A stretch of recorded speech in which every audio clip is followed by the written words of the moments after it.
ఆరుగురి హత్య జరిగింది. నిందితుడిని మక్లూరుకు చెందిన ప్రశాంత్గా గుర్తించారు. ఆస్తి కోసం సైకో కిల్లర్గా మారాడు ప్రశాంత్. ప్రసాద్ మధ్య స్నేహం ఉంది. మొదట ప్రసాద్ని చంపాడు ప్రశాంత్. ఇంటి కోసం స్నేహితుడి కుటుంబాన్ని చంపాడు నిందితుడు. మృతదేహాలను వివిధ ప్రాంతాల్లో పడేశాడు నిందితుడు. మృతులంతా ఒకే కుటుంబం వారు కావడంతో మిస్సింగ్ కేసులు నమోదు కాలేదు. డిచ్పల్లి హైవే దగ్గర ప్రసాద్ మృతదేహాన్ని పూడ్చిపెట్టాడు ప్రశాంత్. సదాశివనగర్లో ప్రసాద్ చెల్లి మృతదేహం, బాసర గోదావరి నదిలో ప్రసాద్ భార్య డెడ్ బాడీ, బాల్కొండ సోన్ బ్రిడ్జి సమీపంలో ప్రసాద్ ఇద్దరు పిల్లల మృతదేహాలు, మాచారెడ్డిలో ప్రసాద్ మరో చెల్లి మృతదేహం కనుగొన్నారు. ఇక ప్రశాంత్కి మరో ముగ్గురు సహకరించినట్టుగా తెలుస్తుంది. అప్పు కోసం తన ఇంటిని ప్రశాంత్ పేరున ప్రసాద్ రాశాడు. అప్పు ఇప్పించకపోవడంతో ప్రసాద్ నిలదీశాడు. ఆ కక్షతోనే ప్రసాద్ కుటుంబ సభ్యులను చంపాడు ప్రశాంత్. మొత్తం మీద సంచలనం రేపింది. 7 రోజుల్లో 6 హత్యలు చేశాడు ప్రశాంత్. తన స్నేహితుడు ప్రసాద్ కుటుంబ సభ్యుల్ని వరుసగా హతమార్చి వేరువేరు చోట్ల డెడ్ బాడీలను పడేశాడు ప్రశాంత్. ప్రస్తుతం ఈ ఘటన నిజామాబాద్ జిల్లాలో సంచలనం రేపింది.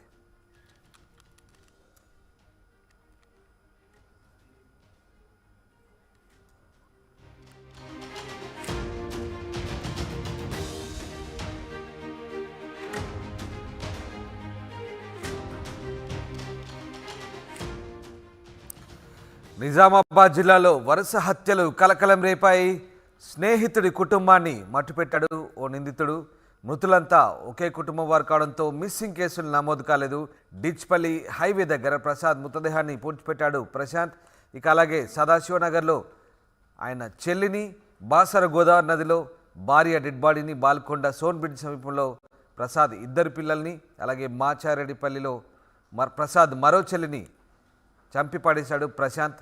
ఇక ప్రశాంత్కు మరో ముగ్గురు సహకరించినట్టు తెలుస్తుంది. ఇదంతా కూడా అప్పు కోసం తన ఇంటిని ప్రశాంత్ పేరున ప్రసాద్ రాశాడు. అయితే అప్పు ఇప్పించకపోవడంతో ప్రసాద్ నిలదీశాడు. ఆ కక్షతోనే ప్రసాద్ కుటుంబ సభ్యుల్ని ప్రశాంత్ చంపినట్టుగా తెలుస్తుంది.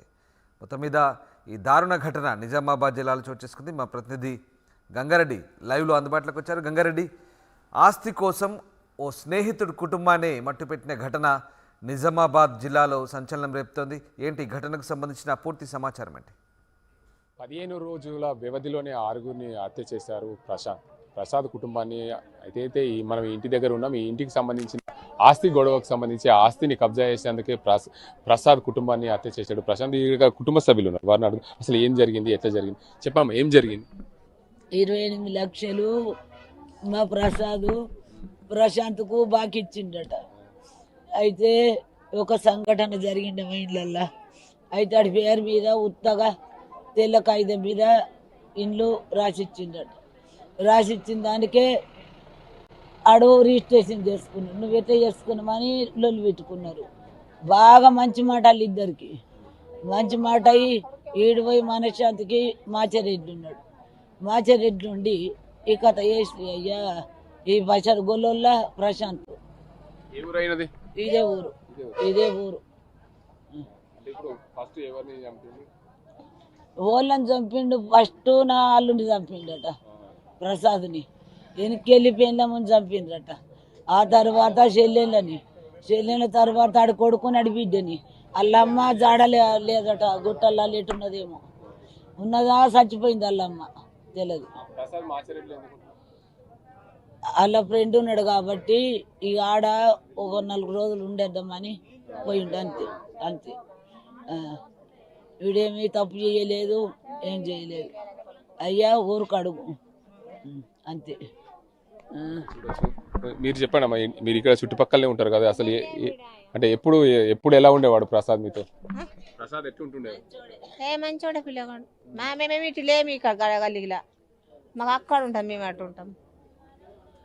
ఇక్కడ ఇంటికి సంబంధించిన వ్యక్తులు ఉన్నారు. ఇదే ఇల్లు, ఇక్కడ ఈ ప్రాంతం. మొదటగా ప్రసాద్ని హత్య చేసిన తర్వాత ప్రశాంత్ వాళ్ళ భార్యను, దానికి సంబంధించిన వాళ్ళ ఇద్దరు అక్కలను, వారి మరోవైపు ఆ ఇద్దరు పిల్లల్ని కూడా హత్య చేశారని చెప్తున్నారు. దీనికి సంబంధించి ఇంటి దగ్గర కొంతమంది ఉన్నారు, వారిని అడుగు. చెప్పండి, మీకు ఏమవుతాడు ప్రసాద్?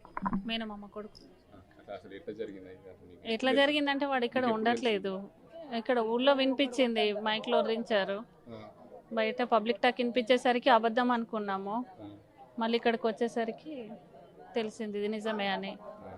మా ఊరు మాక్లూరు పిఎస్సి నుంచి వచ్చిండ్రు, నిజమేనా అంటే అవును నిజమే అన్నారు. అసలు ఏం జరిగింది అంటే ఇట్లా అమ్మ అందరిని ఒకే రోజు చంపలేడు, ఫస్ట్ ప్రసాద్ని బయటకు తీసుకెళ్ళిండు, ప్రసాద్ని చంపిన తర్వాత నెక్స్ట్ డే వాళ్ళ వైఫ్ని, ఆ మరుసటి రోజు వాళ్ళ చెల్లెలని అందరిని చంపేశాడు అన్నట్టు వాళ్ళు పోలీసులకు నేను అడిగితే తను చెప్పారు. అది అంటే వాళ్ళ భార్య ఇప్పుడు ప్రెగ్నెంట్ ఉంది 7 months. కానీ ఇంత జరుగుతుందని అనుకోలేదు. ఫ్రెండ్ సర్కిల్లో వాడు ప్రాపర్టీ వాడి పేరు పైన రాశాడంట, ప్రశాంత్ అనే అబ్బాయి పేరు పైన. అలా అది మళ్ళీ నా ప్రాపర్టీ నాకు ఇయ్యూరు అనేసరికి వాళ్ళిద్దరి మధ్యలో గొడవ సమక్షం ఏం జరిగిందో అది తెలీదు. మొత్తానికి ఇవన్నీ చేసింది. మొత్తానికి చూసుకోవచ్చు అయితే ఆస్తి వివాదమే దీనికి అంతటి కారణం ఉంది. ప్రశాంత్ దగ్గర ఎవరైతే ఉన్నారో ప్రసాద్ దగ్గర ప్రశాంత్ దగ్గర ప్రసాద్ అప్పుగా ఇచ్చినట్లు దానికి సంబంధించి ఇల్లుకి సంబంధించి ఈ ఇల్లు డాక్యుమెంట్ రాసుకున్నారని కాగితం మీద అని చెప్తున్నారు. ఆస్తి గొడవ ఏదైతే డబ్బు విషయమే గొడవ జరిగి హత్య చేశారు, మొత్తం కుటుంబ సభ్యుల అందరినీ కూడా హత్య చేశారని స్థానికులు చెప్తున్నారు. ఇది ఇక్కడ 15 రోజుల వ్యవధిలోనే కుటుంబ సభ్యులను 6గురిని హతమార్చారు. ఈ మాక్లూరు మండల కేంద్రంలో ఈ ఘటన చోటు చేసుకుంది. అయితే మొత్తంగా చూసుకోవచ్చు అసలు ఈ ఇంటి ఆస్తికి సంబంధించి హత్య జరిగిందని చెప్పి బంధువులు అంటున్నారు, ఇక్కడ గ్రామస్తున్నారు. అసలు ఏం జరిగిందమ్మా, ఎలా జరిగింది, మీకు ఏం తెలిసింది? ఇది మాకేం తెలియదు సార్. మాకు మా ల్యాండ్ అమ్మేసుకున్నాడు కాబట్టి మేము రాత్రి వచ్చినాము. రాత్రి వస్తే పొద్దున ఇట్లా చనిపోయినట, వాడే ఆ ఇంట్లో ఉన్నవాడే చనిపోయిండట అనగానే మేము ఇక్కడికి వచ్చేసినాం. మాది పొలం వాడు కబ్జా చేసుకున్నాడు, ప్రశాంత్, మేడిద ప్రశాంత్. ఇక మీకు లోన్ ఇప్పిస్తా అంటానే అన్నాడు. లోన్ ఇప్పిస్తా అని చెప్పేసి మా నాన్నది పట్ట బుక్ అది తీసుకొని 6 లక్షలు ఇప్పిస్తా, మీకు లోన్ ఇప్పిస్తా అంటే సరే అంటని చెప్పేసి నమ్మి ఇచ్చిండ్రు. ఇప్పుడు సంవత్సరం అవుతుంది నమ్మి ఇచ్చిన దానికి 6 లక్షలు ఇప్పిస్తా అంటున్నాడు. 6 లక్షలు కాదు, 1 రూపాయి కూడా ఇప్పలేడు. మళ్ళీ ఉంటే మా దగ్గరనే 40,000 తీసుకున్నాడు. ఆ 40,000 వస్తాయి, ఈ 6 లక్షలు వస్తాయి అంటని చెప్పేసి అన్నాడు. కానీ 1 రూపాయి కూడా ఇవ్వలేడు. మరి మా భూమి మాకని ఇచ్చేసి ఆ 40,000 పోతే కానీ మా భూమి అన్న మాకు ఇయ్యి అంటే కూడా అట్లా ఓడిస్తలేడు. అంటే ప్రశాంత్ మీకు ఎట్లా తెలుసు? మా పాలోళ్ళు అయితే మాదే కాకుండా ఇట్లా ఒక 5-6 కూడా ఇంతే భూములు కబ్జాలు చేసినవి ఉన్నాయి. మాదే కాకుండా ఇంకా 5-6 కూడా ఇంతే చేసిండు. ఒక్కళ్ళ పేరు మీద ఇంకొకళ్ళకి అట్లా చేసిండు. అట్లా కబ్జాలు చేసుకున్నాడు. ఇది కూడా ఇప్పుడు ఇళ్ళకు కూడా డబ్బులు ఇస్తా అని చెప్పి ఇల్లు రాసుకున్నాడు. డబ్బులు ఇస్తా అంటని చెప్పేసి ఆశ పెట్టి 9 లక్షలు ఇయ్యాలట. మరి ఇచ్చిండో లేదో అది తెలియదు. అయితే ఆవిట్ల మీదకించి ఇట్లా భూమి ఇల్లు రిజిస్టర్ చేయించుకున్నాము, మాకు ఆడ ఇల్లున్నది ఈడిల్లు ఉన్నది అనుకుంటా అంతే చెప్పిండు. ఇక్కడ ఉండరు, అక్కడ ప్లాట్లు ఉంటారు. ఆయన అసలు ఇంటికాడ అన్నదే ఉండాడు. ఫోన్ చేస్తే ఫోన్ లేపాడు, ఎక్కడ ఉంటాడు అన్నది కూడా తెలియదు. మళ్ళీ ఆయనకైనా ఫోన్ చేసి మాట్లాడితేనే నేను వస్తున్నా అత్తమ్మ ఇక ఇస్తా మీకు 1 వారం మాకు 10 దివసాలు అంటని చెప్తూనే ఉంటాడు. కానీ రాడు ఇయ్యాడు. అయితే రాత్రి వస్తే ఇట్లా పొద్దున ఇట్లా అయింది అంటని తెలియని ఇక ఇక్కడనే ఉండిపోయినాం. ఇక చిన్న పిల్లలు ఇట్లా అయిపోయినారు అని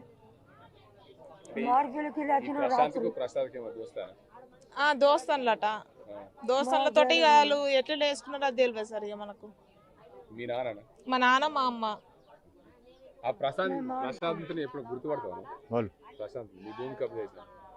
గుర్తుపడతాం. మనమడే